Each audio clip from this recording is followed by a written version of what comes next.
and welcome to TSG Foundation's Wisdom of the Zodiac class. Today's lesson is taken from Volume 4 of Wisdom of the Zodiac by Gita Saraydarian, Chapter 39, titled Pisces, Qualities of the Soul.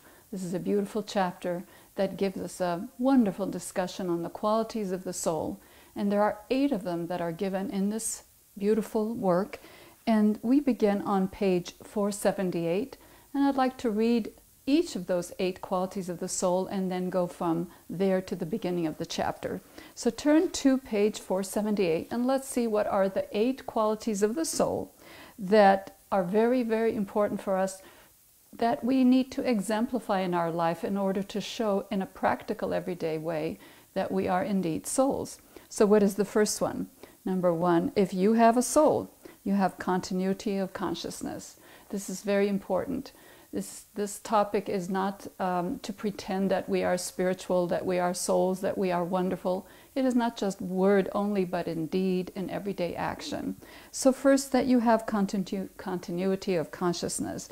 What is that? It is that sensitivity that we have to the higher worlds, to higher guidance, to higher principles that actually imbue our life and help us behave, think, feel, and act in ways that are really more divine rather than mundane. This is very, very important. So you are showing what you are all about in your everyday life because you have that continuity of consciousness. That means you have a connection to the higher worlds that are real for you, that aren't just theory for you. So that's the first proof that we are souls.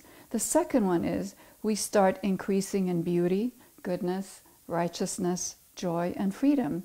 These are soul qualities. Now, you've heard me talk about these 5 beautiful principles practically every time I talk about the full moon. And they are very, very important because they mean that we have a barometer inside of us, a principle, as something that we can hook onto any time in our life. Anytime you have a question, or you have a concern, or you have a decision to make, if you go by these 5 principles, you will never go wrong. And as you do that, year after year, life after life, you are going to increase in your soul qualities. Where is your light? Where is the proof? Where is it that you see? You see, you have to say, I am more beautiful. I am more full of goodness. I am really more righteous this year than I was last year. That I have more joy in me and more freedom in me. These are very important soul qualities, and sometimes we don't think about them in such simple and practical ways. Now, what is the third sign? On page 479, read with me. The third sign is to have conscious contact with the higher worlds. This is really important because there are many people who pretend they have higher contact. Here it says not mediumistic contact, not unconscious contact, but real conscious contact. Who said it? What did he say? Why did he say it? Why did I understand? These types of questions lead us to higher contacts. The first sign of higher contact is that they do not deal with your personality. Okay, this is really important because people all over the world want to go to higher contacts so they can find out how much money they are going to make, whom they are going to marry, how they are going to overcome this one particular crisis, and so on. This is something much deeper than that. You are going to have that inner contact with the higher worlds for what? Greater service, greater beauty that you are going to bring to everything in your life. What is the fourth sign of that you are becoming a soul? If you are becoming a soul, you start seeing the causes of happenings and events, the real causes. This is so important in our life so that we don't make fabrications. Sometimes we in the spiritual field make so many fabrications. When something happens in our life, we think, oh, that's a higher worldly contact. And maybe it wasn't. Or when we are upset about something, we say that's karma, that's past life. So we give these trite little explanations to things that in our life that may have complete logical explanations. And we don't look at that. So we can tend to go either in the very material terms and say there is nothing else but the material, or as spiritual people, sometimes we tend to go to the opposite direction and we give explanations such as karma and rays and this and that for just simple events in our life. So we are going to really watch for that and say, what is the real cause? For example, if you didn't sleep at night, what is the reason for it? Was I battling in higher worlds? Maybe. Or maybe it was that you ate too much, you watched television too much the night before, or you were disturbed about something. You see, so it's very important that as we become souls, we see the causes of events, the real ones. The propaganda, the advertisements, the news system, the media cannot mislead you. So you are going to look at the mundane, everyday things that mislead us. Also the spiritual principles that we may not fully understand and comprehend that can also mislead us into thinking the causes for things that are really not true. So this is important. A soul-conscious person is not a la-di-da person floating in space, and is not a person who is enmeshed in the material. It is a person who is logical and sane and is able to see behind things. You see the real cause of what is happening in your personal life, the real cause, not pretense. What is happening in your emotional life, in your mental life, in your family life, and so on. And this is very, very important for us because when we know the reality and the truth, we cannot be misled. Okay, and that is a very, very essential factor in becoming a soul. You are not misled, propaganda doesn't upset you, and rule your life. And we have to be very, very careful about all kinds of propaganda, both spiritual propaganda, material propaganda, and so on. So you have to watch for that. Let's go to the number 5, top of page 480. The 5th is you have the ability to create unity. This is so important. You are not a copy machine. When you are becoming a soul, there is an urge within you, a great urge to unite people. You see, we have to really watch our actions, our language, our thoughts, and our feelings, that we are not divisive. We are not jealous. We are not hateful, even in the subtlest ways. Sometimes I listen to people and I watch people, and people will be talking and somebody will be a know-it-all. Somebody who's pretending they know all the answers. You see, that makes us separate ourselves. We are better, they are not. We separate ourselves from color, people of different culture, different religions. So if you are really thinking of yourself as becoming a soul, ask yourself where you create unity. In yourself, you are unified as a personality. You are unified with your deepest yearnings and feelings and thoughts and principles. And you are deeply united with everybody around you. And you think of the whole world as one human beings. And this is one of the biggest challenges we face in the world today, that we don't see other people, other cultures, other religions, other colors, other ways of living as composing one unified humanity. Isn't that a problem? So you are going to really think, how can I bring unity right now in my life, in this one instance, in this one event, and then take it deeper and deeper. You see, we don't become souls overnight. We develop our soul beingness, our soul consciousness, through lifetimes and lifetimes of adhering to these 8 steps. So think of right now, what needs to have unity in it, and how can you be a factor to unify and not divide. Okay? Now look at number 6. You start developing some sacrificial tendencies and abilities. You become sacrificial, which is the opposite of what we learn in our everyday life. Sacrifice means shut your mouth when you need to. You don't have to give your opinion about everything. You don't have to be the first in everything. Your story doesn't have to be the story that dominates all the conversations. Your thoughts, your feelings, your proclivities, your choices, these don't have to dominate every part of everybody's life. And it's really interesting how we dominate. We dominate in every way, whether we are spiritually minded, religious minded, or not. We have a tendency not to give up our thoughts, our feelings, our opinions, but this is calling for us to sacrifice those. Why? Because those things don't really matter at the end of the day. What does my opinion matter anyway, or my thinking?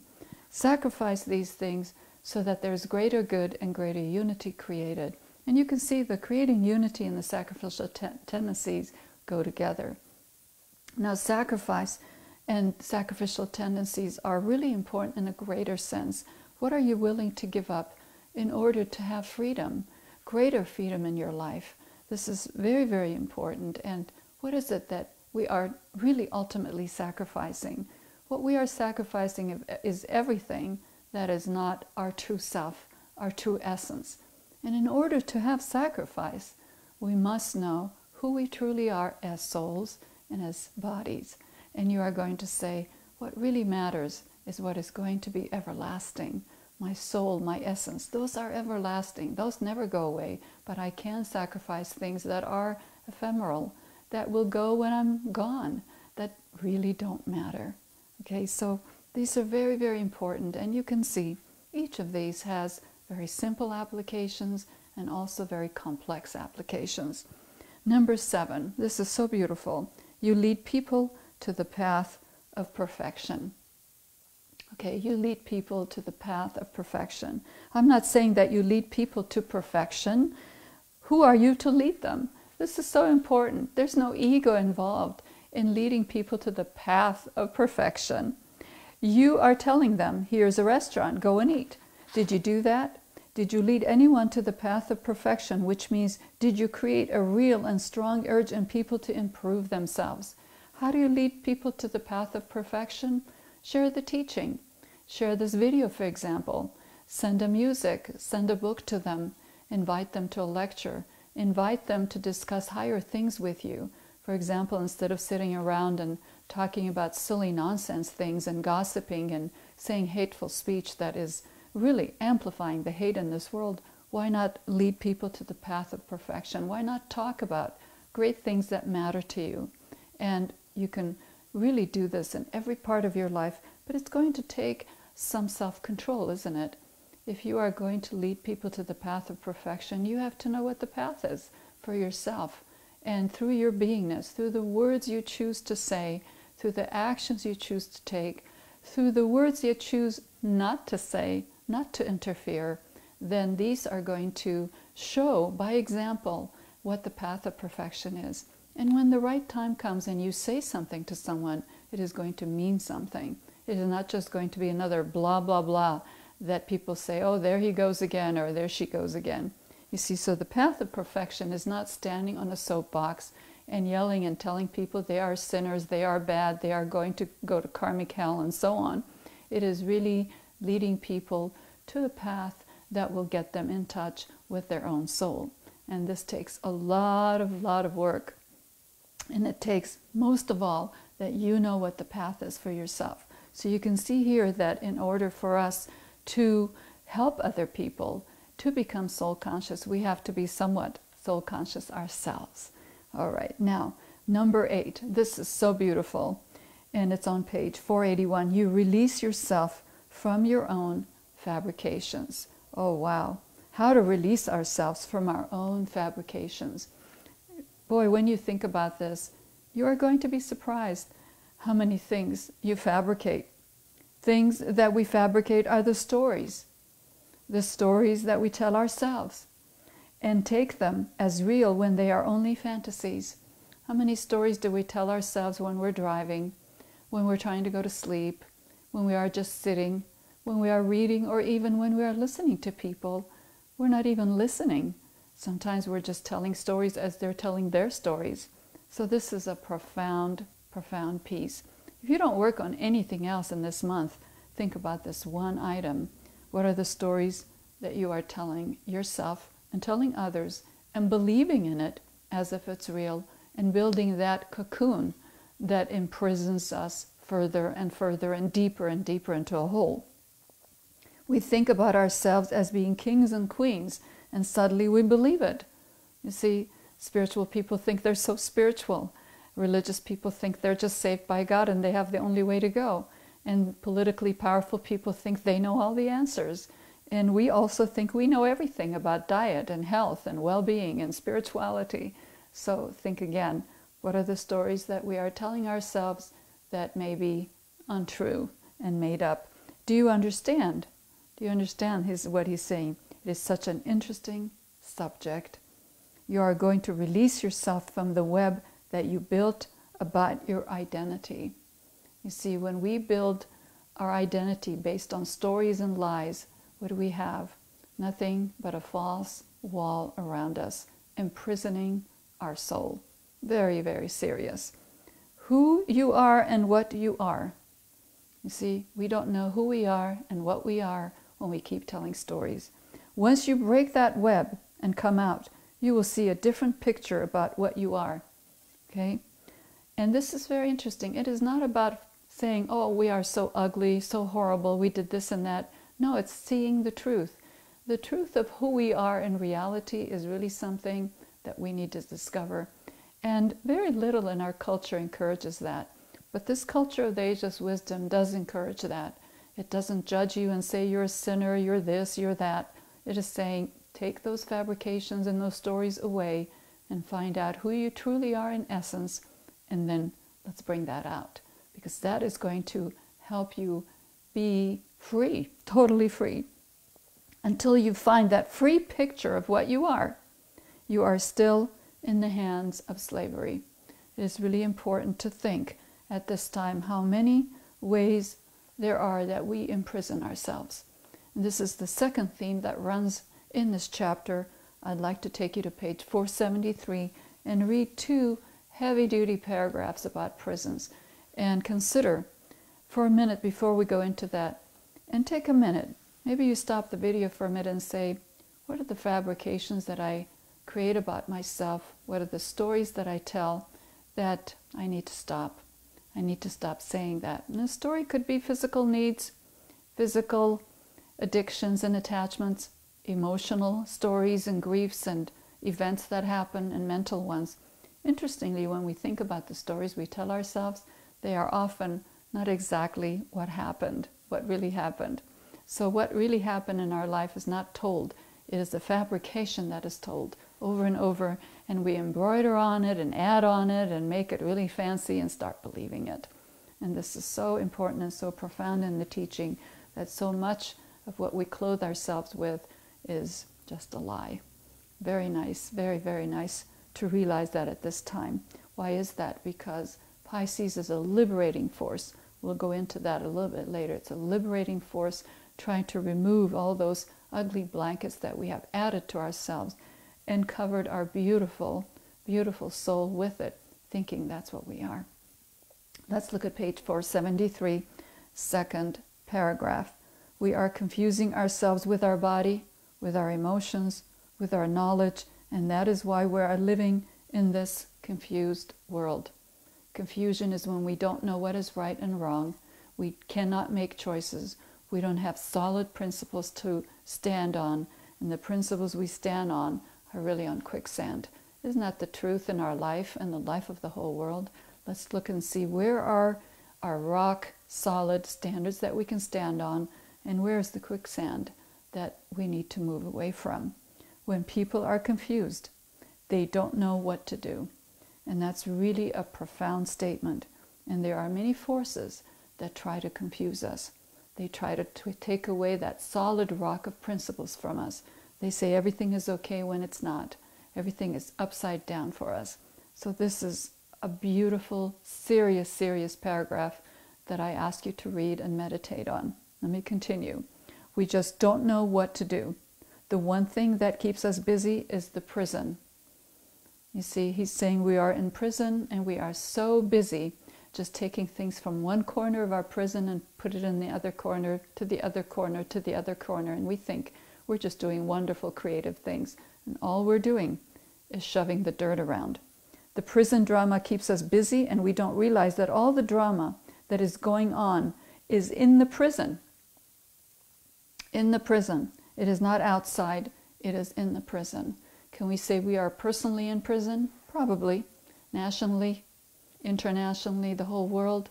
What is that prison of the mind that this is talking about us? And can we be the people who free ourselves and free others from the prisons of the mind, of the emotions and the personality and all the stupidities that human beings are wasting their time with? Okay, let me go further, a little bit further down, third paragraph on the same page, 473. Do you see? Okay, this is very, very confrontational. This is not Torquem trying to be nice to us. He is really hitting us, metaphorically speaking, with a 2x4 and saying, do you see? Okay, do you see? These are prisons, man-made prisons. Okay, we made them. God didn't make them. Christ didn't make them. Muhammad didn't make them. Buddha didn't make them. The gray ones don't make prisons for us. They release us. We make prisons. And we have billions of engineers working day and night, hard at work, to build these prisons for us and then sell them to us for $50,000. How cooperative we are with the prisons in our lives. This is not easy for us to swallow, I know that, but it's profound, and it makes a big change in my life and have me take a look at the prisons that I find myself in. All of us have prisons. We are not free from it until we are totally have continuity of consciousness and we can see the causes and effects of our life. And we are so happy to buy one of them and go and throw ourselves into it. Yes, because the prison is safer. The prison is safer for those who are prisoners and have the psychology of prisoners. You see, we are given one diet after another, one thought after another, one religion idea after another, one political sound bites after another, and they are nothing but prisons until we see the essence behind these. Now, I'm not saying politics is bad, religion is bad, spirituality is bad, not at all.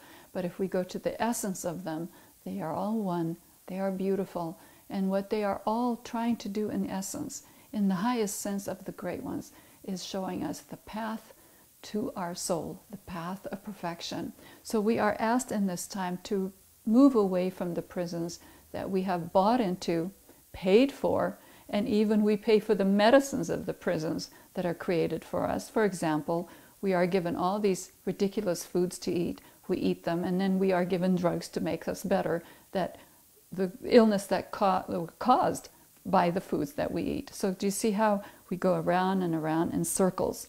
What does all this have to do with Pisces?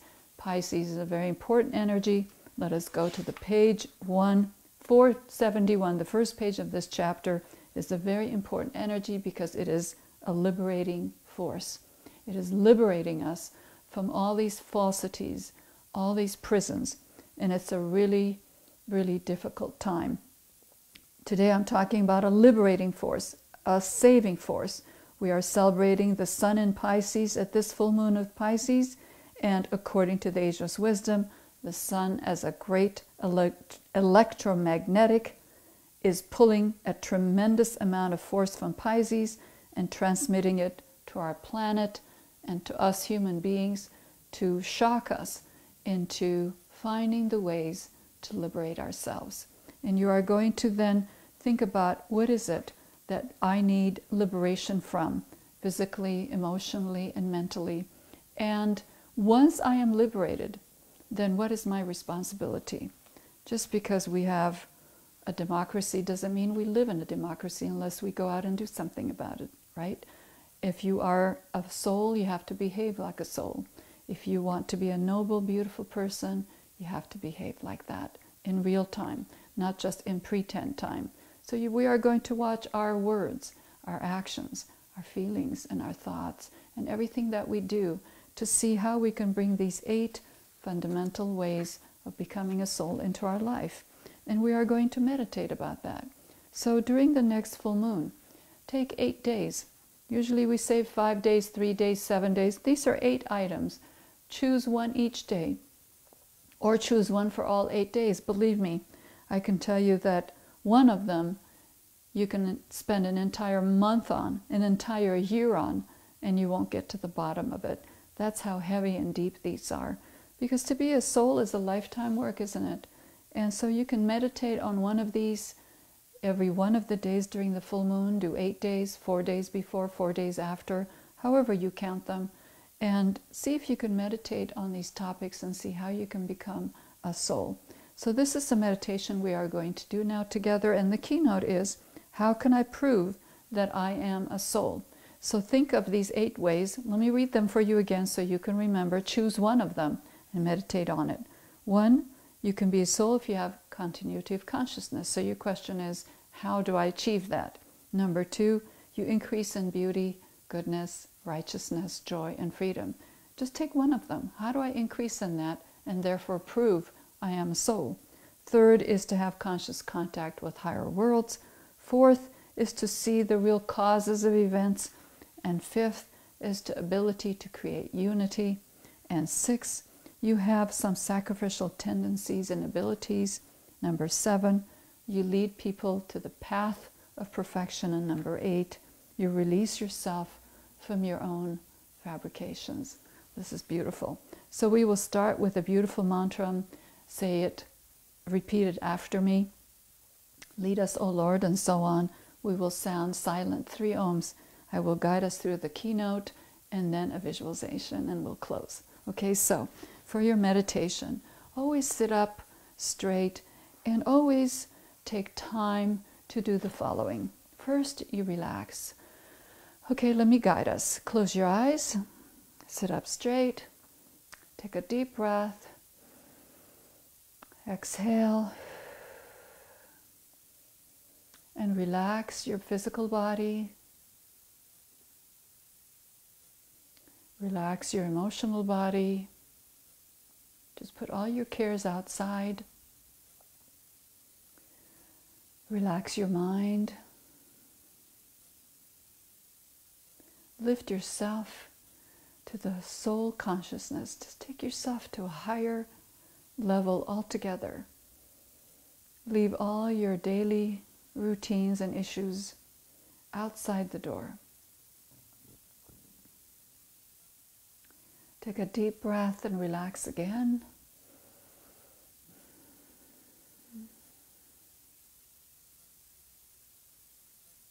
And as we say this mantra and you repeat after me, say it slowly and visualize what you are saying. These are beautiful. Keep your focus on the highest place that you can and repeat. Lead us, O Lord, from darkness to light, from the unreal to the real, from death to immortality, from chaos to beauty. Let vision come and insight.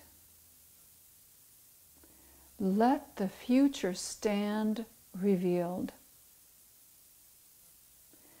Let inner union demonstrate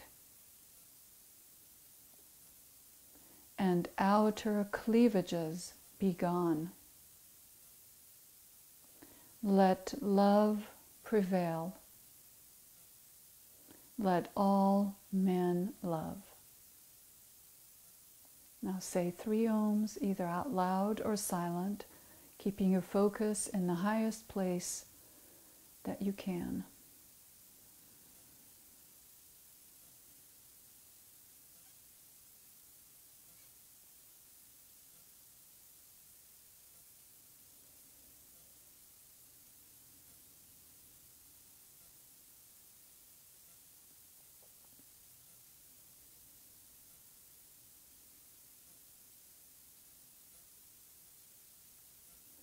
Your meditation seed thought is, how can I prove that I am a soul?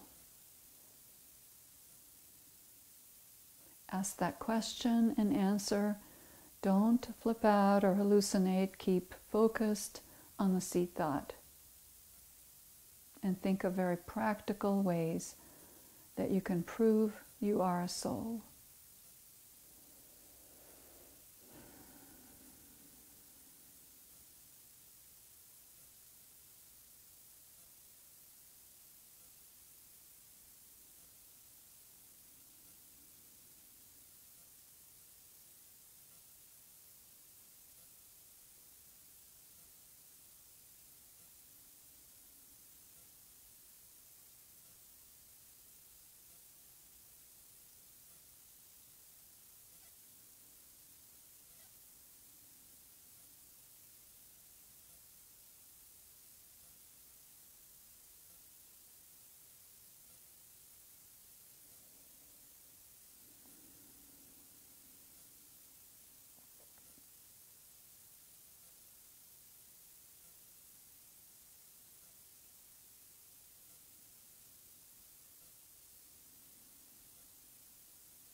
Now visualize that a ray of light is pouring upon you.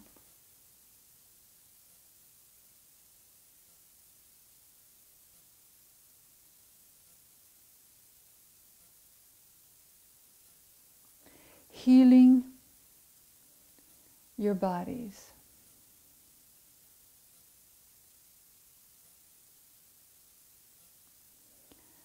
Transforming your whole being.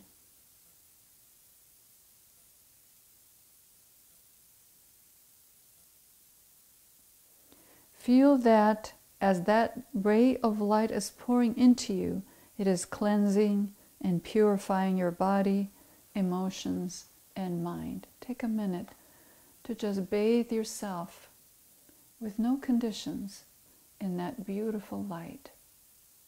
Take that nice bath of light.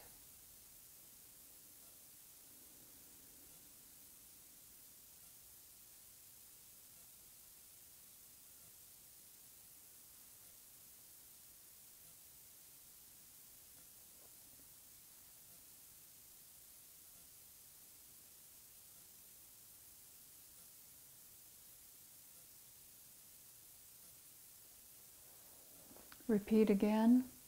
Lead us, O Lord, from darkness to light, from the unreal to the real, from death to immortality, from chaos to beauty.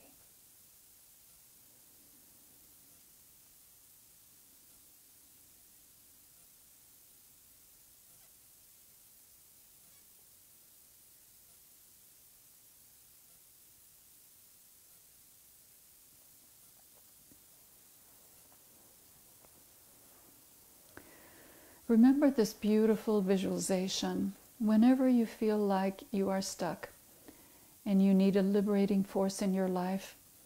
Just relax and pull your bodies together. Lift your consciousness as high as you can out of your physical body, out of your emotions, out of your mind. Free yourself from those bodies. Put yourself steady in that light and seek the answer to your question in that light. There are answers everywhere if you just hook into that liberating force. Remember that liberating force is always available to you, but it is especially strong at this time of the year in Pisces. But it is always available at any time of the year that you want it, because the wisdom of the universe is always to liberate us and to make us into souls. So thank you for joining me. It is always a pleasure to bring these beautiful teachings for you.